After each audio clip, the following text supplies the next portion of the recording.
How to fix repost option not showing on TikTok.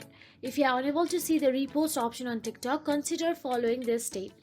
First of all, open the TikTok app on your mobile device and make sure that you are logged into your TikTok account. Once inside the TikTok app, tap on the profile option available at the bottom right corner of your screen and navigate to your profile.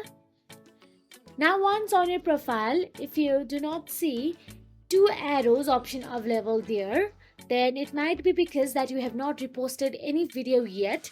So the main fix for this issue is to repost any video. First of all, simply tap on the share icon at the bottom right corner of your screen, and once you tap on it, you'll get to see repost option available there and repost it. Now go back to your profile and simply tap on the repost icon, and here you'll get to see all the reposted video available in there. So that is it. If you found this video helpful, please like, share and subscribe our channel, and thank you so much for watching.